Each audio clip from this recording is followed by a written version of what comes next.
자, 그래서 하나님이 이제 율법을 나중에 주시게 되지만, 율법이 내려오기 전에 모세를 통해서 하나님 율법 주시는 제 최초의 율법이 이게 사람 죽인 자를 처형하라는 거예요. 자, 그리고 나서 하나님이 또 이제 축복을 하시는데, 이 축복은 세 번째 축복은, 이게 두 번째 것도 결국은 사람을 보호하기 위한 축복이죠. 사람을 죽이지 않도록 하기 위한 보호하기 위한 축복입니다. 그러니까 세 번째 축복은 뭐냐? 소위 말해 이게 무지개 언약입니다. 하나님께서 이제 이 땅에 이 사람들이 어려서부터 마음의 생각에 계획하는 것이 전부 악한 것뿐이므로 자, 물로 쓸어버리시기로 심판했다고 했는데 그 심판하시고 난 다음에 하나님께서는 뭐냐?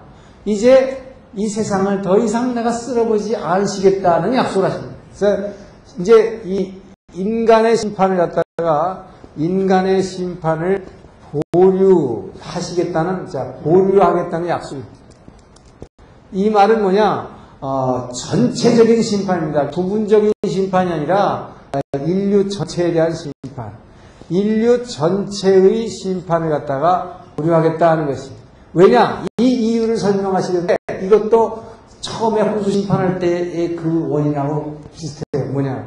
사람이 결국 마음에 어려서부터 생각하는 것이 끊임없이 사탄의 지배하에 있기 때문에 어려서부터 마음의 생각에 계획하는 것이 악한 것밖에 따라갈 수가 없다는 거예요. 그렇기 때문에 이것을 그때마다 끊임없이 쓸어버리고 하면은 이 하나님의 사랑의 대상에는 뭐 쓸어버리다가 다 끝나겠다 이거죠. 그래서 하나님께서는 어떻게 하시겠다 그러냐? 인간의 마음의 생각이 악한 것뿐이기 때문에 내가 이제 심판을 뒤로 미루겠다. 언제까지? 이 심판을 미루신 것은 언제까지입니까? 이것이 바로 주님의 재림시까지. 주님의 재림시까지 이 심판을 갖다가 미루신 것입니다. 그 징표로서 하나님이 무지개를 보여주시겠다고 약속하시고 그래서 무지개가 싹 나타나는 거예요. 바로 이 무지개는 계시록 4장 3절에 보면은 하늘 보좌에 있는 무지개입니다. 이 보좌에 있는 무지개, 이것이 은혜의 상징입니다. 심판하지 않겠다는 마지막 날 심판하지 않겠다는 이 하나님의 엄청난 자비와 은혜가. 자, 여기에서 우리는 뭘 보게 되느냐? 그래서 이 무지개 언약으로 말미암아 이때부터 이 은혜 시대의 시작이 되는 것입니다. 은혜 시대의 시작이다. 죄인도 그때 심판을 물로 쓸어버리지 않는다. 내버려 둔다. 언제까지? 주님의 재림시까지. 이것이 바로 예수님이 말씀하신 뭡니까? 이것이 바로 이 알곡과 가라지 비유였어요. 알곡과 가라지 비유. 그래서 뭡니까? 가라지를 왜 심판하지 않느냐? 주님께서 말씀하셨어요. 가라지를 뽑아내다가 보니까 뭐예요? 알곡까지 다치기 때문에. 그래서 마지막 날까지 이 심판을 추수할 때까지 주님께서 말씀하시죠. 추수할 때까지 내가 이 가라지를 그냥 두겠다라고 말씀하셨어요. 바로 이거에 대해서 이 항의하고 나온 것이 하박국 선지자였습니다. 하박국.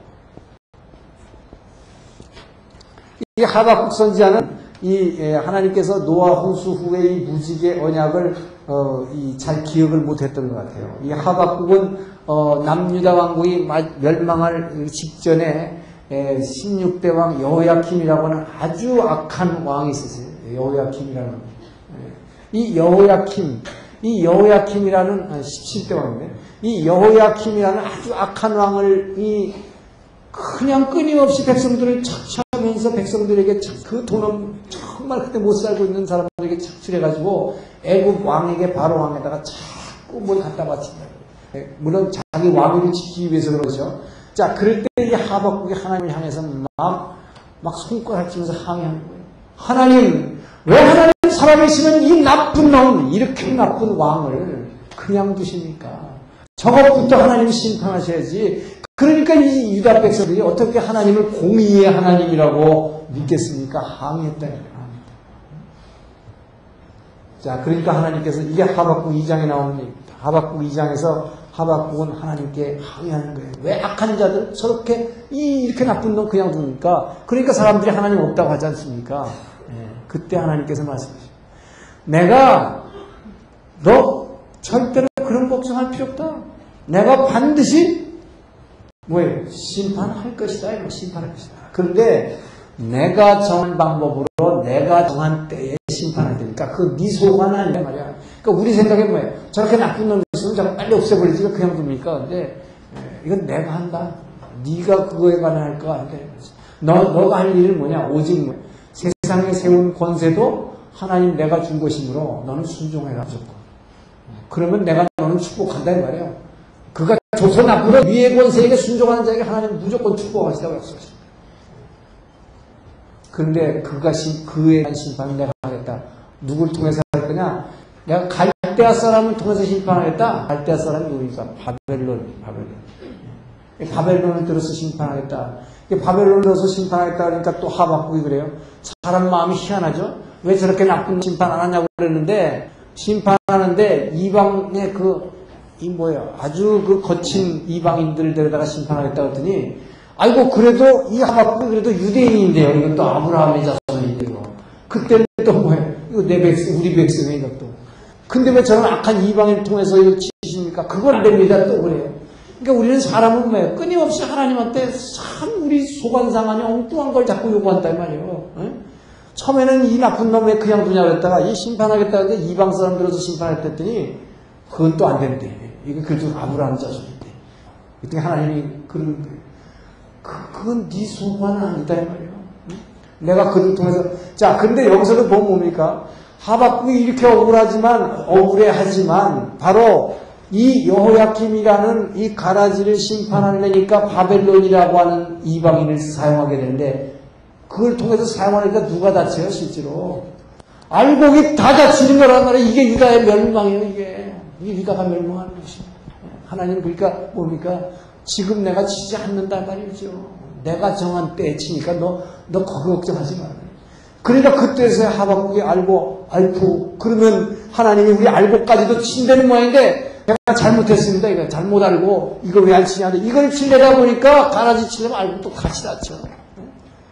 그러니까 하나님 그러나 이게 알곡 중에 진짜 알곡들이 있는데 의인들이 그래도 우리 유다 나라에는 의인들이 많은데요. 의인들은 어떻게 할 겁니까? 그러니까 그게 바로 그 유명한 말. 네가 걱정할 거다. 의인은 오직 믿음으로 살리라. 바로 이것을 이 로마서에서 사도 바울이 의인을 믿음으로 살지니라는 말이 하박국에서 따온 말이죠. 바로 그렇기 때문에 우리는 이 하나님께서 주신 이 무지개 언약 바로 이것으로 인해서 우리가 은혜 시대에 살고 있다는 것을 알아야 될 뿐만 아니라 여러분들은 저렇게 나쁜 놈을 왜 안 치냐고 그러는데 까불 한번 보세요. 나를 보라 이거 나를 보라. 이 하나님이 무지개 언약을 안 줬으면 예를 들어서 여기 서 있는 저 같은 사람도 벌써 갔어야죠. 벌써 심판받았어요. 제가 책에서 고백했잖아요. 교회 다닌다고 그러면서 42년 동안을 맨날 술 퍼먹고 누구보다도 더 술 많이 먹고 너보다도 죄 많이 짓고 다녔다 이거죠. 이거를 갖다 그 당시에 누군가가 보고 저런 거지 같은 저 가증스러운 성도라는 거 저거 왜 안 치십니까? 그랬을 거 아니에요 누군가는. 아마 제 아내가 혹시 그런 마음을 혹시나 이 바로 하나님의 은혜였다 말이에요. 그렇기 때문에 여러분 전혀 억울할 거 없어요. 왜 저놈 안 칩니까? 그럴 필요 없다 말이에요. 나를 안 치고 그때 얼마나 기다려주셨는데 여러분 그걸 알아야죠. 나 같은 죄인을 참아주셨는데 이것이 바로 우리가 은혜 시대에 살거든 축복인 줄 알아야 돼요 여러분. 자 이렇게 하나님은 노아와 이 언약을 맺어주시고 자 이제 이렇게 축복을 해주셨는데 꼭 성경은 뭐냐 축복한 후에 죄가 들어오는 거예요. 축복한 후에 죄. 여기서 노아가 죄 지시는 노아의 범죄입니다. 자, 이 인류를 심판할 당시에 유일한 의인이었다고 하는 이 노아가 여기서 범죄를 하게 되는데 자 이제 드디어 물이 다 빠지고 경작할 때가 되기 때문에 하나님께서 포도농사를 허락하셨다 그래서 포도농사. 그래서 포도농사를 해서 수확을 해가지고 아주 풍년이 들어서 수확을 했는데 이 첫 열매를 하나님께 드리지 않고 이 첫 열매 우리가 노력해서 얻은 여러분 이 세상에서 여러분이 행한 어떤 노력이도 첫 열매는 하나님께 드려야 되는 것입니다. 노아가 첫 열매 하나님께 드리지 않고 이 첫 열매 하나님께 안 드리고 어떻게 했느냐? 하나님께 안 드리니까 뭐 하겠어요? 술단가 처먹고 술 취해버렸다. 이게 인간이에요, 이게. 하나님이 이게 엄청난 축복을 이제 주시고, 홍수심판을 이렇게 주시고 나니까, 생육하고 번제가 충만해라. 그리고 너희를 사람 죽이기 절대 보호해주게. 사람 죽이는 자는 절대 처벌해라. 그리고 뭐 내가 심판을 메시아가 저 재림 후까지 연기하겠다. 이런 엄청나게 축복해주고 나니까, 그리고 농사해뒀더니 뭐예요? 술 담가 먹고 취했다. 술 담가 먹고 취해서 하체를 벗었다. 여러분, 이 술 담가 먹고 취해서 범죄하게 되는데요. 여러분, 제가 전해드리겠지만 성경에 술 먹지 말라는 게 어딨냐 그런데 술을 즐기지 말라 하는 것이 술을 즐기는 자, 하나님이 심판의 대상으로 악한 자의 표상으로 쭉 열거한 하박국 2장에 나오는 그 악한 자의 표상, 이러이러한 자가 악한 자다 하는 것 중에 저런 자임은 저는 술을 즐기는 자요 이렇게 나옵니다. 저는 술을 즐기는 자요. 이런 악한 자다. 이런 건 심판의 대상이라는 거예요. 바로 하박국 2장이 바로 이 심판해야 할 대상을 쭉 열거하는 장입니다. 그런데 거기에서 술 즐기자라고 했어요. 그래서 자, 술 먹으면 왜 안 되냐 이 말이에요. 자, 술 먹으면 여러분 술 먹으면 어떻게 되냐? 술 먹으면은 무슨 얘기냐면 이 술을 먹게 되면은요. 술을 먹는다는 얘기는 너희는 에베소 5장 8절이 뭡니까? 에베소 5장 8절 너희는 술 취하지 말고 성령 충만함 받으라고 했어요. 그래서 이게 술하고 성령 충만은 완전히 상극이 완전히 깎고요. 그러니까 성령 충만 아니면 술 취하는 거. 이게 성령 충만한 상태가 술 취한 상태랑 마찬가지예요. 자, 술 취했다는 얘기는 뭐냐? 술 취하면 우선 술 먹으면 아니라 술이 취하면 뭐예요? 이 술 취하면 나의 자유의지를 포기하는 것입니다. 내 자유의지를 포기하는 겁니다. 술 취하면 내 자유를 포기한다. 여러분 왜 술을 먹습니까? 술 취하는 이유가 뭐예요? 스스로가 뭐예요? 내 자유의지나 포기하겠다는 거예요. 그렇죠? 내가 자유의지를 행사하기에는 내가 너무 고통스럽습니다. 뭘 지금 선택을 해도 이걸 선택해도 고통스럽고 저걸 선택하니까 내가 선택할 이 자유의지를 나는 포기하겠다라고 하는 선언이에요. 그죠? 그러면 자유의지를 포기하는데 이 포기해서 누구한테 주는 거냐? 자유의지를 포기한다는 것은 어떨 때 포기하라고 이게 선악과를 안 따먹고 하나님 주신 생명과를 붙잡는 거. 이때가 진짜 포기하는 거예요. 자유의지를. 하나님 앞에서 내가 자유의지를 뭐예요? 내 마음대로 선악을 구별하지 않고 선악과 먹지 않고 생명과 먹겠습니다. 하나님 말씀을 붙잡겠습니다. 하나님 말씀이 선하다는 것은 하고 악하다는 건 하지 않겠습니다. 그것이 바로 성령 충만한 거예요. 술 취하지 않고. 근데 술 취한다 하면서 내가 자유의지를 포기하는 건 뭐냐? 이것은 완전히 내 육에 맡겨버리는 것입니다. 육에 맡기는 것이죠. 자, 육에 맡기는 것이다. 육에 맡긴다는 게 뭐야? 사탄에게 나를 잡아 잡수셔. 이게 아니에요. 이게 바로 술 먹는 우리 동기입니다. 술 먹는 동기는 바로 사탄 보러 나를 잡아 잡수셔. 나를 아무렇게 해. 그건 뭐야? 술 먹으면 반드시 육을 따라서 움직이게 돼 있다. 절대로 내 자유의지가 없어지는 거예요. 내가 스스로 포기한 건데. 그렇잖아요? 사탄에게 그냥 날 잡아 잡수셔. 해버리는 거다. 자, 그래서 바로 이게 이 사탄에게 나를 완전히 내 자유의지를 맡겨버리게 되니까 어떻게 되냐? 이거는 술 취하면 일어나는 현상이지만, 자, 술 먹으면 어떻게 되냐? 그냥 술 먹으면. 술 먹는다는 자체가 뭐냐? 취하지 않더라도 술 먹으면 내 육의 궁핍을 느끼게 됩니다. 육의 궁핍을 느끼게 된다. 이 육에 맡긴다는 게 바로 이거예요. 술 먹으면 육의 궁핍을 느끼게 됩니다. 그래서 술 먹을 때 뭐예요? 안주 처먹으면서 먹어요. 그래서 음식점 무슨 포장마차고 전부 지지고 볶고 전부 먹는 거다 이거예요. 그래서 술 먹으면 그냥 못 먹어. 반드시 육에를 채우면서 먹어야 돼. 뭔가요? 그러니까 이게 육을 따라가는 거예요. 육을 채워야 돼. 이게 육의 궁핍을 느끼게 하는 첫째가 뭡니까? 바로 먹는 거예요. 입으로 먹는 거. 자, 안주 처먹게 돼. 그 다음에 또 뭐냐? 육의 궁핍 중에서 술 먹으면 남자들에게 오는 뭐게 남자고 여자고 마찬가지겠지만 육의 궁핍 뭐야? 술집에 여자들이 있어요. 돈 없는 사람은 포장마차 혼자서 쭉 가지 돈 조금 있으면 어떻게 해? 다 여자 있는 술집 가요. 그게 비싸. 돈 없으니까 먹는 것 뿐이지. 그래서 술 먹지 말라는 것입니다. 술 먹는다는 자체가 엄청 그 하나님이 주신 그 하나님도 너무나 우리를 사랑해서 그 선화를 따먹는 현장에서도 침범하지 않고 건드리지 않으신 그렇게 엄청난 가치를 부여한 그 자유의지를 나 스스로 뭐야? 사탄에게 날 잡아주시오. 내가 포기해버린 것이다. 내 육을 마음대로.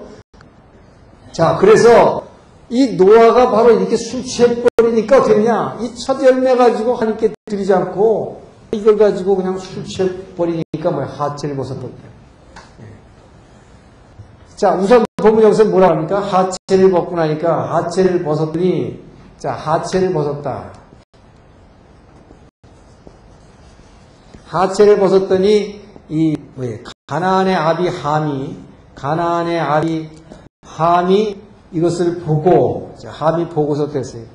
고자질했다 이거죠. 고자질했다. 그러니까 허물을 보고 까발렸다. 이것이 죄다. 그럽니다. 그래서 이 가나안의 함을 노아가 깨어나고 나서 저주했다. 그렇게 됐죠. 자, 그런데 이 다른 두 형제, 이 함 말고 이 셈과 야벳, 이 셈과 야벳은 이 소식을 듣고 뭡니까? 겉옷을 가지고 겉옷으로 와서 허물을 덮어주었다. 그래서 허물을 덮어준 것인 사람을 이 노아는 뭐예요? 셈의 하나님을 찬양하니라. 셈을 축복하고 더구나 야벳은 엄청나게 축복합니다. 창세기 9장 27절 이하에 나오는 야벳에 대한 축복. 자, 하나님께서 야벳을 창대케 하사, 이 야벳을 창대케 하셨다. 야벳을 창대케 하사 셈의 장막에 거하게 하셨다. 셈의 장막에 거하게. 이것은 엄청난 축복입니다. 먼저 이 축복 얘기하면 이 셈의 하나님을 찬양하는 이 셈의 하나님을 찬양하는 거 보면 뭐니까 셈의 평소의 영적 가치가 굉장히 높았다는 걸 알 수 있어요. 그러니까 그 셈이 믿는 그 하나님을 노아가 셈의 하나님을 찬양하리로다. 여러분, 그래서 여러분의 보이는 이웃들이 여러분을 보시고 누구 아무개 집사의 하나님을 찬양하리로다. 이렇게 되면 거예요. 여러분이 평소에 얼마나 그 좋은 믿음을 보여줬다는 걸 알 수 있어요. 그래서 그걸 볼 때 여기 셈과 야벳이 그 겉옷으로 덮어졌기 때문에 축복받았다기보다는 평소의 일이 하나님을 섬기는 그 믿음이 굉장히 그 신앙이 높은 신앙을 가지고 있다는 것을 그래서 보여주게 됩니다. 그래서 특별히 야벳에게는 뭐냐? 야벳을 창대케 하사 셈의 장막에 거해. 셈의 장막이 뭡니까? 셈의 하나님이 셈의 후예로 나오는 아브라함의 후손들이 여기서 나오죠. 자, 여기서 하나님의 말씀이 율법이 나오기도 하는데 바로 이 셈의 장막에 거하게 하는 것입니다. 하나님의 말씀 가운데 거하는 법들에. 그래서 야벳을 하나님께서는 이 유럽인들 갖다가 엄청나게 축복을 해주셨어요. 이 노아 홍수 후에 이 노아 범죄 후에 이 야벳에 대한 축복기도, 이 축복기도가 오늘날 그대로 이루어져서 나타나는 것이죠. 이것이 바로 유럽 사람들을 하나님께서 얼마나 오랫동안 중세기 이후로, 그러니까 초대교회 이후로 축복해 주셨냐면 그것은 뭡니까? 셈의 장막에 거해 주시게 하시기 때문에. 셈의 장막에 거하는 게 뭐냐? 이 셈의 장막이라고 하는 것, 하나님의 말씀 아닌데, 바로 우리가 사도행전을 보게 되면 1차 전도 여행 후에 1차 여행은 아시아 전도, 갈라디아 전도를 했어요. 갈라디아 지역을 전도한 후에 2차 여행을 시작하는데 사도 바울이 뭡니까? 계속 소아시아 지역, 오늘날 터키 지역을 전도하려고 그랬더니 예수의 영이 뭘 막았다고 했어요? 아시아 전도를 막음으로 트로이에서 이렇게 대회하고 있을 때 밤의 환상 가운데서 보니까 마게도니아 사람이 환상 가운데 나서서 저 바다를 건너와서 우리를 도우라. 유럽 사람들이 우리를 도우라고 손짓한 환상을 비전을 봤을 때에 바울이 배 타고 그때에서야 드디어 전혀 유럽을 가는 생각도 안 했던 사도 바울이잖아요.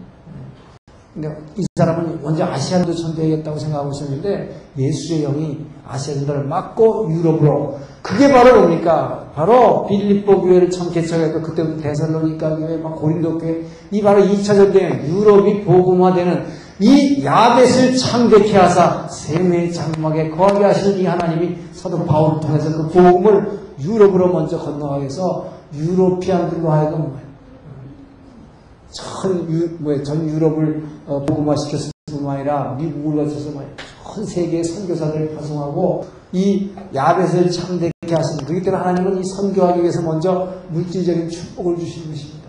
그래서 19세기에는 이 영국의 유니언 잭이 지지 않는 나라가 됐고 그래서 물질의 축복을 받으니까 세계 전역을 다니면서 선교사가 들어가기 위해서 복음을 전했고 20세기 2차 대전에 미국을 세우셔가지고 미국의 물질의 축복이 들어가는 곳마다 하나님의 말씀이 선교가 이루어졌고 저는 이렇게 봅니다. 오늘날 21세기는 아시아 태평양 시대라고 그러는데 이 아시아 태평양 시대에 와서 우리 한국을 축복하시는 이유가 있습니다. 하나님께서. 우리가 한국이 지금 이렇게 물질적으로 창대케 해서 좀 축복하신 이유는 이 한국을 통해서 이제 오늘날같이 여러분 한국같이 오늘날 21세기에는 한국민족같이 선교 열정을 가지다가 이 세상에 하나도 없어요. 하나도 없어요. 이제 미국 사람들도 열정이 점점 식어가고 있대요. 미국이라는 그 거대한 나라로 인해서 아직도 선교사 숫자나 무슨 물질 헌금, 선교 헌금 면에서 미국이 앞서고 있지만 이 21세기는 분명히 한국을 사용할 수 있을 거라 믿습니다. 그렇기 때문에 그 하나님께서 우리나라가 지금 어떤 어려움이 있더라도 그 하나님 우리를 지켜주시고 참되게 해주실 것을 믿으시기 바랍니다. 왜? 한국 백성인 반드시 이 선교의 사명을 21세기에 사용하다 하나님께서 쓰시고 계시기 때문에. 자, 근데 여기서 이 가나안의 아비 함, 여기 보면 말이에요. 이게 희한해요.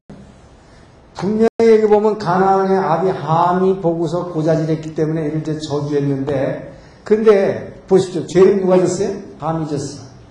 그런데 누구를 저주했냐? 가나안을 저주합니다. 이게 희한하다 이 말이죠. 함이 아들이 넷이나 됩니다. 함이 아들이 넷이나 되는데 가나안이 막내 아들이에요. 근데 해필이면 셈과 야벳을 축복하면서는 셈과 야벳을 그대로 그 이름을 들었죠. 아들 거론도 안 했어요. 근데 이 셈, 함, 야벳 이 세 형제 아닙니까? 노아의 형제. 근데 이 둘째 아들 함을 갖다가 저주할 때 함을 저주하지 않고 가나안 이 넷째 아들, 막내 아들을 갖다 이름을 거들어요. 그래서 가나안은 뭐예요? 형제들의 종이 될 것이다. 그런다는 거예요. 자, 그래서 이 가나안이 결국 저주받고 쫓겨나게 되는데, 자, 가나안이 저주받고 쫓겨나게 되는데, 여기서 이제 드디어 지도를 그려야 되겠어요. 자, 우리 빵떡을 그리고, 포크를 붙이고, 이제 닭다리를 하나 그리고, 밑에 돼지족발을 그리고, 이것을 보고 콧불화가 혀를 날름거리고 있는 현상. 자, 이것이 성경의 지리라고 했어요. 이 빵떡이 지중해고, 이게 나일강, 애굽이고, 자, 이 지중해와 갈릴리 요단강 사해, 이 두 면이 만들어내는 곳을 갖다 이것이 가나안 땅이다. 자, 이것이 돼지족발이 홍해라고 했죠. 여기 시내산이 있고, 그리고 이 시나이 반도죠. 이게 페르시아만이고, 유프라데스강, 티그리스강. 그래서 여기가 바벨론이 여기 이 지역이고, 이 위에 니누웨를 수도로 하는 아수르가 있고, 여기 다메섹을 수도로 하는 아람 수리아가 있다. 지도를 여기 지금. 자, 근데 지금 여기서 보면 말이요. 이 노아의 그 홍수 후에 이 노아의 방주가 걸린 곳은 이 니누웨보다 더 북쪽에 있는 이게 지금 이 터키 지방인데 이 터키 지방의 이 북쪽에 있는 곳에 걸린 것입니다. 아라랏산이. 그러니까 이 북쪽의 아라랏산에서 걸려가지고 이제 그 아라랏산에서 뭡니까? 아직 지금 내려온 것이 아니에요. 그 아라랏산에 있는 동안에 뭐예요? 물이 빠져가지고 포도 농사 져가지고 좀 술 취해가지고 이게 하천이 본 것입니다. 이때에 가나안이 저주를 받게 되는 것입니다. 자, 그래서 가나안이 저주를 받게 되는데 이걸 두고 어떻게 해석할 것인가에 대해서 이렇게 뭐 구체적으로 얘기를 안 했었는데 제가 미국에 있을 때 어떤 목사님께서 복음 신문에다가 기고를 했는데 제가 그걸 보면서 굉장히 그것이 상당히 일리가 있다라고 생각했습니다. 그분 말씀에 보면은 이 하체를 벗었다라고 하는 것이 히브리어로 하체를 벗었다라고 하는 단어가 히브리어로 해석은 이것은 바로 성경에 이렇게도 많이 나온 남색하는 자, 남색하는 자. 이 남자들끼리 이상한 성행하는 거 이것을 히브리어에서 하체를 벗었다. 자, 그래서 그분 얘기에 가면은 바로 노아가 술 취해가지고 하체를 벗었다는 얘기는 노아가 술 취해가지고 정신이 떨어졌죠. 완전히 자기 제정신이 아니에요. 그때에 함의 막내였던 가나안이 들어가지고 그 할아버지에게 이상한 짓을 하는 것입니다. 자, 그렇지 않고는 그야말로 그냥 옷 벗은 걸 봤는데 옷 벗은 걸 나가서 우리 할아버지 옷 벗었어요. 나가서 얘기했다고 해서 이렇게 저주하겠네요. 그래서 이 하체 벗었다는 얘기를 말하자면 가나안에 의해서 이 엄청난 끔찍한 짓을 벌였다. 그것을 아버지 함이 큰일 났다고 나가서 형제들한테 얘기한 것이고 그것을 오히려 이 다른 형제들은 그것을 오히려 덮어주고 말하자면 가리워줬다. 그 허물을 그런 것으로 보는 것입니다. 그래서 저는 그것이 일리가 있다고 해석하는 것이 가나안이 여기서 엄청난 다른 두 형제들은 셈과 야벳은 엄청난 축복을 받는 데 비해서 가나안은 엄청난 저주를 받게 된다. 그것도 말이에요. 다른 형제들을 섬기는 종이 될 것이다. 자, 이 저주를 받게 되는데 그래서 이 가나안은 저주를 받고서 제일 먼저 아라랏산을 떠났을 것이다. 자, 그 아라랏산을 떠나가지고 땅을 차지한 땅이 바로 여기다 이 말이에요. 이것이 바로 앞으로 이스라엘 땅이 됩니다. 이 가나안이 차지한 땅이 이것이다. 그래서 이 가나안 땅이라고 하는 건 이 가나안의 이름은 좋은 이름이 아닙니다. 그래서 가나안은 저주받은 자예요. 저주받은 자. 노아 홍수 후에 바로 저주받은 자인데 이 저주받은 이유가 뭔가 하는 거에 대해서 그 말이 굉장히 일리가 있다가 이 성범죄다. 왜? 이 가나안들이 바로 지난번에 우리가 봤던 대로 이 가나안들이 가졌던 이 우상화시킨 이 바알 우상은 이게 뭐예요? 이게 바로 가장 더러운 음란한 신이었기 때문에 바로 이 가나안 족속들이라고 하는 것이 가지고 있는 이 신이 바로 이렇게 가나안 족속들이 가졌던 그 바알 우상이라고 하는 것은 처음 이 조상이었던 이 가나안이 그 성범죄를 했기 때문에 그것으로부터 내려온 것이라고 분명히 우리가 보기에 아주 설득력 있는 설이라고 저는 생각이 됩니다. 그래서 이 가나안은 어쨌든 이 저주받고 내려와서 이 땅을 차지하게 된 것이다.